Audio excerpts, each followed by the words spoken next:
લક્ષ્ય ન્યૂઝ, એક નજર, એક લક્ષ્ય. સાણંદના ચરલ ગામે 20 દિવસથી જાહેર રસ્તો બંધ છે. 30 પરિવારો હાલાકી ભોગવી રહ્યા છે. તંત્ર મૌન છે. સાણંદ તાલુકાના ચરલ ગામે છેલ્લા 20 દિવસથી અમુક લોકો દ્વારા અવરજવરનો જાહેર રસ્તો બંધ કરી દેવાતા 30 પરિવારનું દૈનિક જીવન મુશ્કેલ થયું છે. સ્થાનિક અગ્રણી કિરીટભાઈ પટેલે સાણંદ તાલુકા વિકાસ અધિકારી, મામલતદાર સહિત ઉચ્ચ કક્ષાએ વારંવાર રજૂઆત કરી હોવા છતાં આજ દિન સુધી કોઈ કાર્યવાહી થઈ નથી. પીડિત પરિવારો દ્વારા નવસર્જન ટ્રસ્ટ પાસે મદદ માંગી છે, જેના આધારે ટ્રસ્ટના પ્રતિનિધિ અને સામાજિક કાર્યકર કિરીટ રાઠોડે ચરલ ગામની મુલાકાત લઈ સ્થળ પરથી પરિસ્થિતિ નિહાળી તાત્કાલિક ઉચ્ચ અધિકારીઓને રજૂઆત કરી. ગ્રામ પંચાયત સમક્ષ પણ સરપંચ અને તલાટીને જાણ કરવામાં આવી. પીડિત પરિવારોનું કહેવું છે કે જો 24 કલાકમાં રસ્તો ખુલ્લો નહીં કરવામાં આવે તો અમે ગામ છોડી હિજરત કરવા મજબૂર થઈશું, જેની સંપૂર્ણ જવાબદારી સ્થાનિક તંત્રની રહેશે. રિપોર્ટર ગુલાબ બોધ, સાણંદ. રસ્તો બંધ થઈ ગયો છે. હજી સાત પૂરો બધું શ્યામમાં પડ્યું છે. કોકના ખેતરમાં નાખીને મેલ્યું છે. ભેંસુને ખવડાવું છું.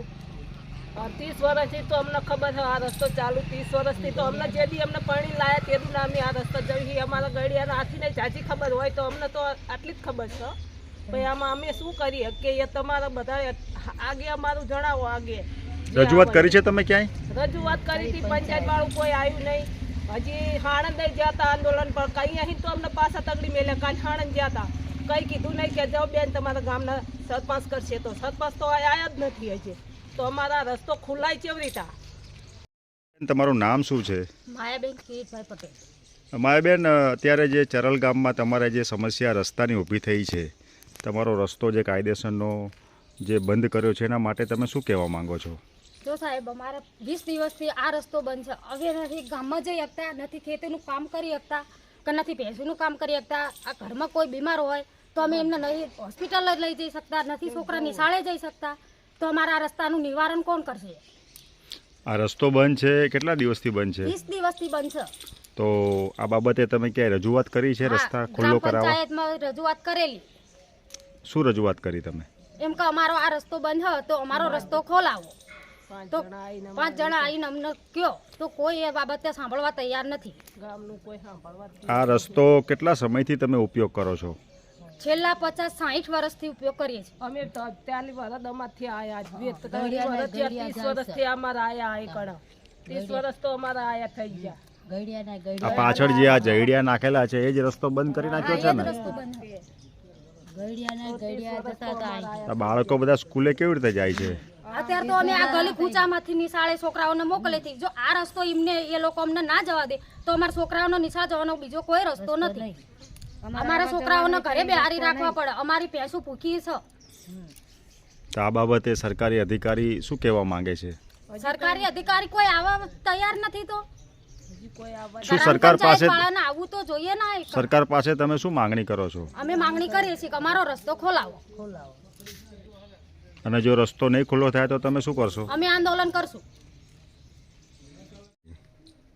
મિત્રો, હું કિરીટ રાઠોડ અત્યારે સાણંદ તાલુકાના ચરલ ગામે છું. ચરલ ગામ ખાતે એક બહુ જ વિકટ સમસ્યા પેદા થઈ છે. પાછલા 20 દિવસથી જાહેર માર્ગ કોઈ પણ કારણ સિવાય અમુક લોકોએ 52ના કાંટા નાખીને બંધ કરી દીધેલ છે, જેના કારણે પાછળ ઉભેલા જે 30 જેટલા પરિવારો છે, પરિવારોને જીવન જીવવું ખૂબ મુશ્કેલ પેદા થયું છે. ખેતીવાડી કરતા પરિવારો છે, એમના ટ્રેક્ટર અત્યારે બહાર છે, 4 વ્હીલ ગાડીઓ ઘરે પડી છે, બાઇકો ઘરે પડ્યા છે. આ લઈને જઈ શકતા નથી. જાહેર માર્ગ જ્યાં સરકારે ગ્રાન્ટ વાપરી છે, RCC રોડ બનાવવા માટે સરકારે નાણાં ખર્ચેલા છે, એવો જાહેર માર્ગ કોઈ પણ કારણ સિવાય અમુક લોકોએ બંધ કરી દીધેલ છે. ને આ બંધ કર્યા પછી સ્થાનિક પરિવારોએ સાણંદ ખાતે તાલુકા વિકાસ અધિકારી, મામલતદાર, પ્રાંત અધિકારી, ગ્રામ પંચાયત સહિત અનેક ઉચ્ચ અધિકારીઓનું ધ્યાન દોર્યું હોવા છતાં આજની તારીખમાં આ તંત્રનું પેટનું પાણી હલતું નથી.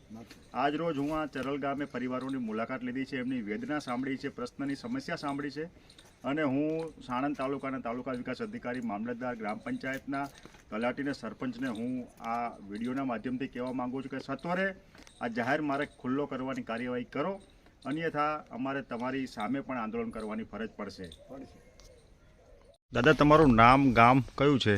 મારું ગામ ચરલ, સાગરભાઈ નરસિંહભાઈ કોળી પટેલ. તાલુકો સાણંદ, જિલ્લા અમદાવાદ.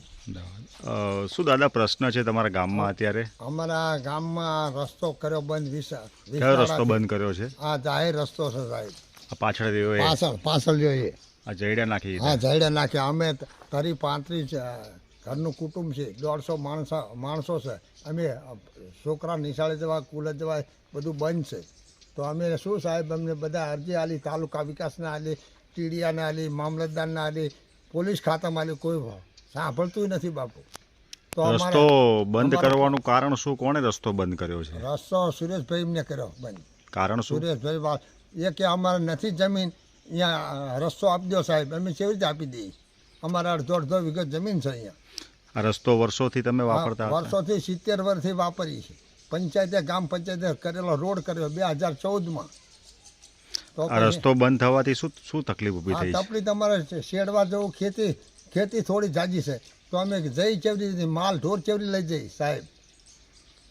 અને તમે જે રજૂઆતો કરી, અધિકારી શું કહે છે? અધિકારીઓ કોઈ આવતા નથી ને. અહીં કહેવા જ છે સરપંચ હતા બધા નથી. અહીંયા ક્યાં છે કે એમના તરફના માણસો બરોબર, એ કે રસ્તો આલી દો તમે.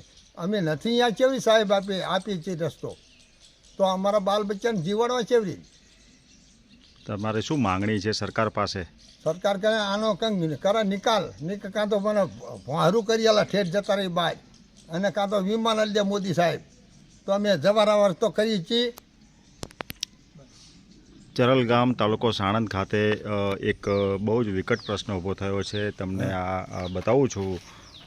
આજે કાંટા નાખેલા છે. અમુક લોકોએ જાહેર રસ્તો અહીંયા બંધ કરેલ છે. લોકોની વેદના છે કે પોતાનું જીવન જીવવું ખૂબ મુશ્કેલ અને દોયલું બની ગયું છે.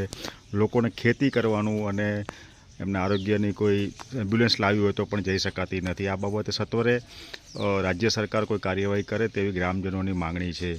કિરીટ રાઠોડ.